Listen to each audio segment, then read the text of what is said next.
como criar e configurar um ambiente cloud MongoDB na plataforma da Saving Cloud, né? O nosso tema de hoje, inclusive. É extremamente simples, vou até... Vocês estão vendo minha tela? Sim, Beleza. sim. Assim, é extremamente tranquilo, né? Eu vou até abrir aqui minha plataforma, né, da Saving Cloud.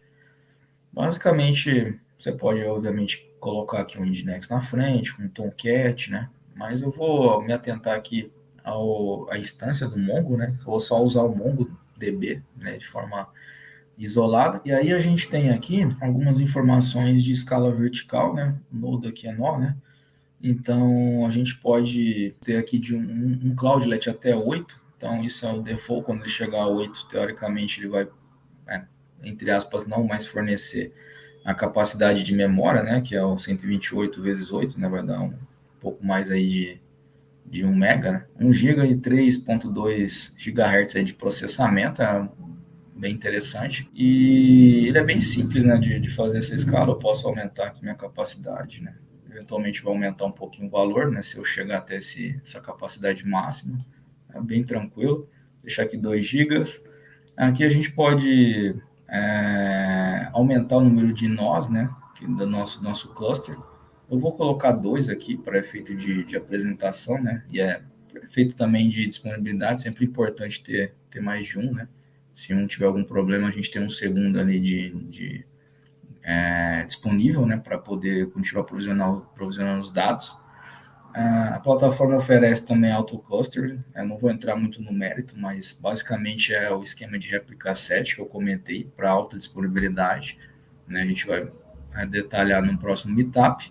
Aqui a gente tem alguns dados relacionados ao tamanho do disco, né? O tamanho do disco, basicamente, quanto que eu quero armazenar ali na minha máquina física. Vou deixar o padrão, 25 GB, né? Aí tem outras informações, tem o IP público, né? Interessante, se você quiser deixar disponível um IP para você acessar direto da sua aplicação, né? Então, é uma funcionalidade. E é basicamente assim, extremamente simples. Eu posso aumentar aqui. Eu posso depois configurar também escalabilidade vertical e horizontal de forma automática, aqui, ó, até mostrando aqui. E eu vou crescer, vou subir aqui, vou colocar o nome Mongo Meetup Live. Vou criar um ambiente. É verdade. Eu coloquei dois nós, então eventualmente a gente vai ter que acessar via o host mesmo. Ele está criando aqui, vai demorar um pouquinho. Aí, para efeito de apresentar mesmo o banco de dados, eu até criei uma aplicaçãozinha aqui bem simples. Usei Spring Boot com Kotlin, né, que é uma linguagem que eu gosto bastante. Fiz um endpoint extremamente simples aqui, só para receber um tweet e salvá-lo direto no banco de dados. Notem que a aplicação está um pouquinho estranha as camadas, mas é só para efeito de teste mesmo. Aí eu vou subir ela aqui. Eu estou conectado aqui, importante indicar, né? Estou conectado aqui no meu nó, que eu criei, na verdade, anteriormente para apresentar. Esse que está criando ainda. O que está up é esse cara aqui, o Mongo Meetup. Criei esse cara aqui exatamente para apresentar para vocês como é simples fazer uma conexão externa.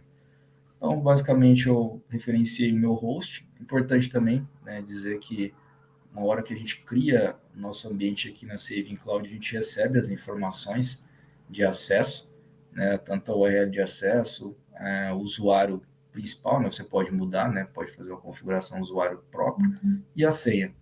E aí a gente, então eu fiz aqui a configuração simples, né, passando o host que a Saving Cloud me mandou por e-mail, o usuário, o password, aí a porta padrão, né, do Mongo, que é 27017, o nome do banco de dados, e eu estou entrando como admin, né? Então, minha autenticação vai ser como admin, né? Tem outras autenticações, mas eu sou administrador do banco de dados. Rodei minha aplicação, está rodando na porta 8080, vou fazer uma demonstração simples aqui de insert, né? Faço aqui o insert, né? Tá aqui minha informação foi salva, 200 ok. Se nós formos aqui estou usando o Studio TXT, gosto bastante dessa ferramenta. Ele salvou aqui os nossos dados. um formato bem similar ao JSON, né? JSON binário. Ele sempre gera esse UID aqui, é uma identificação automática, importante, né? Fácil para identificar o registro do documento. Título, descrição, aí ó, percebe que ele tem a capacidade de salvar uma lista. Eu até preparei para mostrar para vocês como é fácil você escalar os dados, mudando aqui rapidamente o meu objeto. Tá vendo que eu tenho uma tag, que é uma coleção de strings, né, como foi salvo, e eu criei um outro objeto chamado tag aqui, só para efeito de teste mesmo, e vai ter aqui dentro. Então, se a gente pegar aí, falar assim, quero alterar o formato a partir de hoje. Beleza, subiu a aplicação, vem aqui no nosso amiguinho, é uma coleção de objetos agora, né? Então, nós vamos criar aqui um objeto aqui. Deixa eu colocar aqui, teste, salvar. Salvou o objeto.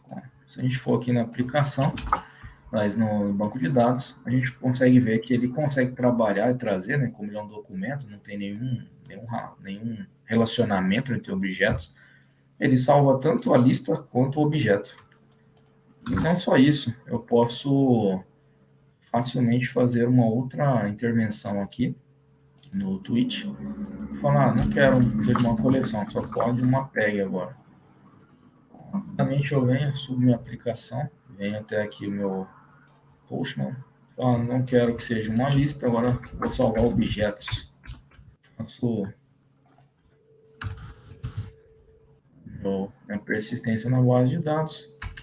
E aqui nós temos 3 objetos diferentes, né? Numa mesma coleção, importante dizer, e que foram, ao longo do tempo, né, sendo alterados ali para um outro formato. Então, você tem essa capacidade de escalar as informações. Obviamente, eu fiz só para mostrar aqui, eu posso salvar uma lista de objetos, um objeto, uma lista de strings, de inteiros, né? Mas é extremamente simples escalar as informações. Eu poderia colocar um atributo facilmente aqui, seguir com o meu modelo sem atrapalhar os dados anteriores, né? Então é extremamente simples. E estou aqui conectado também, ó, ao meu Meetup aqui, Mongo Meetup, né, que é a minha base de dados. Basicamente é isso, ó. Agora acabou de criar aqui meu novo cluster com 2 nós, né? Estou mais potente agora, extremamente simples de criar, criou menos de 5 minutos, né? Então foi bem tranquilo. A gente consegue ter algumas informações interessantes aqui. A gente consegue abrir direto do navegador o Mongo Express. Deixa eu entrar aqui, vai ter mais um e-mail de suporte, ó, tá vendo? Aí a gente consegue acessar esse novo carinha aqui que a gente criou, né, com a senha e com o usuário provido. Então, assim, cada nó que eu criei, ele mandou para mim um usuário e senha. Aí, baseado nesse usuário e senha, eu consigo, né, chavear ali qual nó que eu quero usar, nó 1, nó 2, nó 3. Né? Então, basicamente, é isso. Sinceramente, eu tinha visto que tinha uma opção de acessar diretamente aqui o Mongo Express, e aí, baseado nisso, a gente consegue ver as informações. Por exemplo, aqui o Tweets, né, que foi o que eu criei há pouco, né, ele mostra os dados que eu salvei aqui, inclusive, né, com o JSON, com o JSON com a lista, JSON com a lista de objetos. Então, assim, a gente consegue, através da plataforma aqui, já acessar essas informações aqui, eu acho que aqui, ó. Isso aqui, ó, boa, achei. Rapidamente a gente consegue acessar o banco de dados que eu criei, no caso aqui o de exemplo Meetup, e aí a gente tem a lista de coleções também, e não precisaria ter absolutamente nada instalado na sua máquina, né? Eu tenho esse carinha aqui porque eu tenho outras aplicações que eu faço manutenção, mas só comprovando aqui que se você precisar de uma interface visual sem necessidade de instalar nada na sua máquina, a Saving Cloud também tem essa opção, né? O Mongo Express.